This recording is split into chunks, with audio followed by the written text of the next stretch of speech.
नमस्कार, मैं अजय वालिया स्वागत करता हूं आपका YouTube चैनल धर्मध्वज में। आज के इस छठे एपिसोड में हम ज्योतिष की पौराणिक कथाओं को जानने का प्रयास करेंगे कि भारतीय पौराणिक संदर्भ में या कह लीजिए कि हिंदू धर्म में ज्योतिष के उद्गम के संबंध में क्या कथाएं, कौन सी श्रुतियाँ अथवा दंत कथाएँ जो हैं वो सुनने को मिलती हैं। भारतीय पौराणिक कथाओं के अनुसार ज्योतिष विद्या का आरंभ दैवीय और ऋषि परंपरा से जुड़ा हुआ है। इसे वेदों की उपविद्या माना जाता है। इसका मूल सृष्टि के रहस्यों को समझने और मानव जीवन को दिशा देने में जो है वो निहित है। पुराणों के अनुसार ज्योतिष विद्या की उत्पत्ति स्वयं ब्रह्मा से मानी गई है।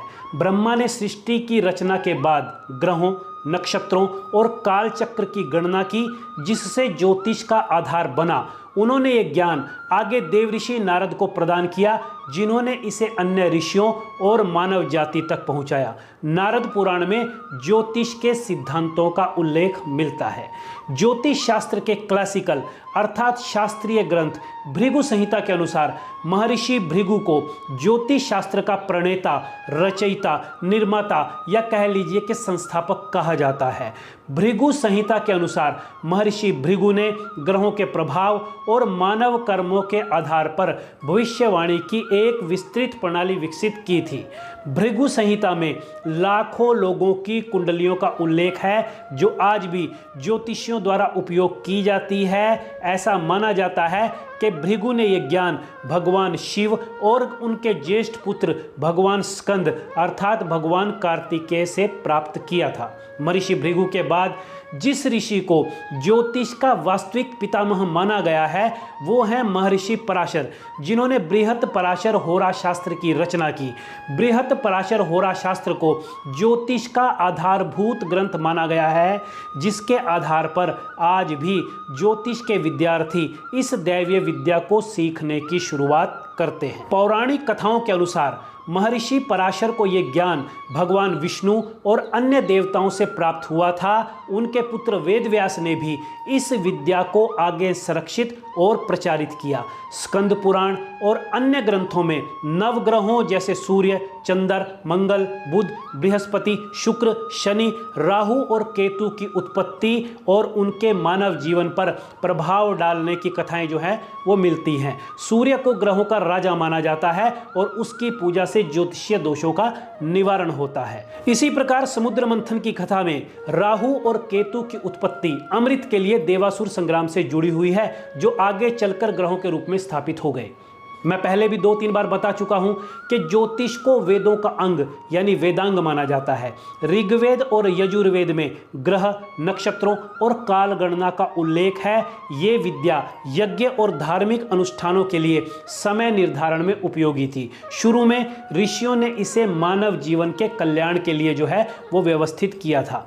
कुछ पौराणिक कथाओं में भगवान शंकर को ज्योतिष का ज्ञाता बताया गया है। एक कथा के अनुसार भगवान गणेश ने ज्योतिष शास्त्र का अध्ययन किया और इसे सरल बनाकर मानव जाति के लिए उपयोगी बनाया। शिव पुराण में भी ज्योतिषीय सिद्धांतों का उल्लेख जो है वो मिलता है। ज्योतिष विद्या से संबंधित पौराणिक कथाओं को हमने जान लिया है। अब इसके साथ ही हम उन ऋषि, महर्षियों और ज्योतिषियों द्वारा लिखे गए ग्रंथों पर भी एक नज़र डाल लेते हैं, जिन्होंने अपनी कालजयी रचनाओं से ज्योतिष जैसी इस दैव विद्या को आम जनों के लिए सहज और सुलभ बनाया। भारतीय ज्योतिष की जड़ें ऋग्वेद और यजुर्वेद में अर्थात वेदों में निहित है। लगध मुनि द्वारा संकलित वेदांग ज्योतिष इस क्षेत्र की प्राचीनतम कृतियों में से एक है। यह ग्रंथ कालगणना, नक्षत्रों और यज्ञों के लिए शुभ समय निर्धारण का काम किया करता था। महर्षि पराशर ने बृहद पराशर होरा शास्त्र लिखकर जातक ज्योतिष को सबसे पहले व्यवस्थित करने की कोशिश की। उनके द्वारा दी गई विंशोत्तरी दशा प्रणाली वर्तमान ज्योतिष का आधार है। इसी प्रकार ज्योतिष के प्रकांड विद्वान महर्षि भृगु ने भृगु संहिता के द्वारा भृगु नंदी नाड़ी की शुरुआत करते हुए कुंडलियों के व्यक्तिगत विश्लेषण की नींव रखी। इसके बाद के क्रम में वराह मिहिर ने पंच सिद्धांतिका, बृहत जातक और बृहत संहिता जैसे महान ग्रंथ इस क्षेत्र को दिए। ज्योतिष के मतों और सिद्धांतों से अलग इस क्षेत्र में आर्यभट्ट, ब्रह्मगुप्त और भास्कराचार्य सरीखे गणितज्ञों का भी अतुलनीय योगदान रहा है, जिन्होंने आर्यभट्टीय, ब्रह्मस्फुट सिद्धांत और सिद्धांत शिरोमणि जैसे अनेक ग्रंथों के द्वारा गणितीय और खगोलीय गणनाओं को ज्योतिष से जोड़ा, जिससे ग्रहों की गति और पंचांग निर्माण में जो है वो सटीकता आई, करेक्टनेस आई। और ये गिनती केवल इतनी ही नहीं है, बल्कि जातक पारिजात के रचयिता वैद्यनाथ दीक्षित, होरा रत्नम लिखने वाले बालभद्रम, सर्वार्थ चिंतामणि के रचयिता वेंकटेश शास्त्री, फल दीपिका लिखने वाले मंत्रेश्वर, जातक सार और रत्नकोश लिखने वाले लल्लाचार्य, गणित सार लिखने वाले महावीराचार्य, लघु मानस के रचयिता मुंजाल, तंत्र संग्रह के रचयिता नीलकंठ सौम्य जी, रेखा गणित प्रथम अध्याय, त्रिकोणमति और सूर्य सिद्धांत जैसे ग्रंथ का अंग्रेजी अनुवाद करने वाले ज्योतिष और गणित के प्रकांड पंडित बापूदेव शास्त्री जैसे ऐसे अनेकों नाम हैं, जिन्होंने अपनी रचनाओं, अपनी कृतियों, अपने ग्रंथों के द्वारा इस युग में ज्योतिष को ऊंचाइयों तक ले जाने का काम किया है। ये बातें जो मैंने अभी बताई हैं, ये बातें ये बताने के लिए काफ़ी हैं कि तुलसीदास की रामचरितमानस अथवा महर्षि वेदव्यास द्वारा लिखित महाभारत की तरह भारतीय ज्योतिष अर्थात ज्योतिष शास्त्र किसी एक व्यक्ति, महर्षि या ज्योतिषी की देन नहीं है, बल्कि ये हजारों वर्षों में विभिन्न महर्षियों, गणितज्ञों, खगोल शास्त्रियों और विद्वानों के सामूहिक प्रयासों का परिणाम है। भारतीय ज्योतिष की प्रारंभिक परंपरा मौखिक थी, जिसमें ज्ञान गुरु शिष्य परंपरा के माध्यम से हस्तांतरित होता था। इस प्रक्रिया में कई विद्वानों ने अपने अनुभव और अवलोकन जोड़े। ये एक समृद्ध और जटिल ज्ञान परंपरा है, जो वेदों, उपनिषदों, पुराणों और विभिन्न ग्रंथों के माध्यम से विकसित हुई है। पीढ़ी दर पीढ़ी अपने कालखंड में पैदा हुए अनेक विद्वानों ने अपने समय में इस ज्ञान को संकलित, परिष्कृत और विस्तारित किया, जिससे ज्योतिष एक सामूहिक परंपरा बनकर हमारे सामने खड़ा है। अर्थात ज्योतिष भारतीय ऋषियों, मनीषियों की सामूहिक देन है, किसी एक व्यक्ति की व्यक्तिगत देन ये नहीं है। अब आगे जब हम देखते हैं तो ज्योतिष को बेसिकली 3 स्कंधों अर्थात 3 भागों में विभाजित किया गया है। इसमें पहला भाग सिद्धांत कहलाता है, जिसमें गणित ज्योतिष है। सिद्धांत ज्योतिष ज्योतिष शास्त्र का वह भाग है जो खगोलीय गणनाओं और गणितीय सिद्धांतों पर आधारित है। ये ग्रहों, नक्षत्रों और राशियों की गति की गणना, उनके गति चक्र को समझने से संबंधित है। इसमें पंचांग निर्माण, ग्रहों की स्थिति, गोचर यानी ट्रांजिट और ग्रहण ऐसी खगोलीय घटनाओं की गणना जो है वो शामिल है। इसलिए हम इस सिद्धांत को ज्योतिष का आधार कह सकते हैं, क्योंकि कुंडली निर्माण के लिए सटीक गणनाएं जो हैं वो बहुत ज़्यादा आवश्यक है। ज्योतिष का दूसरा स्कंद यानी दूसरा भाग, दूसरा खंड संहिता ज्योतिष के नाम से जाना जाता है। संहिता ज्योतिष वह भाग है जो सामाजिक, सांस्कृतिक और सामूहिक घटनाओं से संबंधित है। ये मुहूर्त, प्रश्न ज्योतिष और विश्व के प्राकृतिक और सामाजिक परिवर्तनों का अध्ययन करता है और उसके बारे में भविष्यवाणी करता है। इसे हम मुहूर्त ज्योतिष या सामाजिक ज्योतिष भी कह सकते हैं। इसमें शुभ मुहूर्त, विवाह, गृह प्रवेश आदि, प्रश्न ज्योतिष और वास्तुशास्त्र शामिल है। ये मौसम, युद्ध, प्राकृतिक आपदाएं और सामाजिक परिवर्तनों की भविष्यवाणी करता है। असल में देखा जाए तो संहिता ज्योतिष ज्योतिष का वो हिस्सा है जो समाज और पर्यावरण के साथ व्यक्ति के संबंध को देखता है। इसका उपयोग विवाह की तारीख और लग्न निर्धारित करने में, व्यापार शुरू करने में या अन्य शुभ कार्यों के लिए सही समय चुनने में करते हैं। इसके अलावा प्रश्न ज्योतिष में बिना जन्म कुंडली के प्रश्नों के उत्तर देने में भी ये महत्वपूर्ण भूमिका जो है वो निभाता है।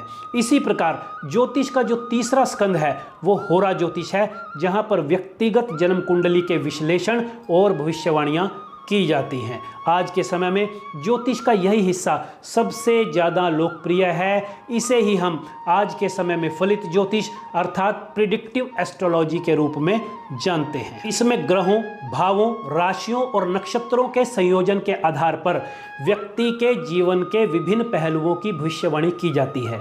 इसमें संभावित समस्याओं या मनोवांछित इच्छाओं के लिए मार्गदर्शन दिया जाता है और उपाय सुझाए जाते हैं। हालांकि ज्योतिष के ये तीनों ही स्कंद जो हमने बताए हैं ये एक दूसरे के पूरक हैं। जैसे सिद्धांत ज्योतिष गणनाओं का आधार प्रदान करता है, संहिता सामाजिक और शुभ कार्यों के लिए मार्गदर्शन देती है और होरा व्यक्तिगत जीवन की गहराई को समझने में मदद करता है। लेकिन फिर भी ज्योतिष सीखने या ज्योतिष को जानने समझने की शुरुआत आमतौर पर होरा से की जाती है, क्योंकि ये इंटरेस्टिंग और प्रैक्टिकल है। इसे जानने समझने के बाद ही फिर संहिता और सिद्धांत का अध्ययन करके व्यक्ति ज्योतिष में पारंगत हो जाता है।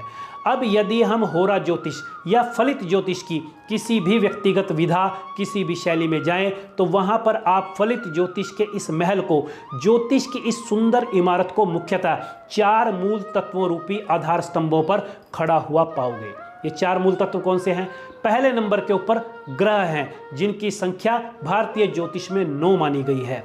नंबर 2 पर कुंडली के 12 भाव या 12 घर हैं। तीसरे नंबर पर 12 राशियां हैं और चौथे नंबर पर 27 नक्षत्र है। और कुल मिलाकर जिस भी व्यक्ति को इन 4 तत्वों का पूरा ज्ञान हो जाता है तो वो किसी दूसरे व्यक्ति के बारे में भविष्यवाणी करने में धीरे धीरे पारंगत होने लगता है। यहाँ पर भी हम बेसिकली इन्हीं चारों तत्वों, इन्हीं चारों एलिमेंट्स अर्थात ग्रहों की, भावों की, राशियों और नक्षत्रों के बारे में जानने की कोशिश करेंगे। इनमें प्रत्येक तत्व की व्यक्ति के जीवन में क्या क्या भूमिका है और इसको लेकर के क्या क्या भविष्यवाणी की जा सकती है, इन्हीं बातों के ऊपर हम अपने अगले एपिसोड पेश करेंगे।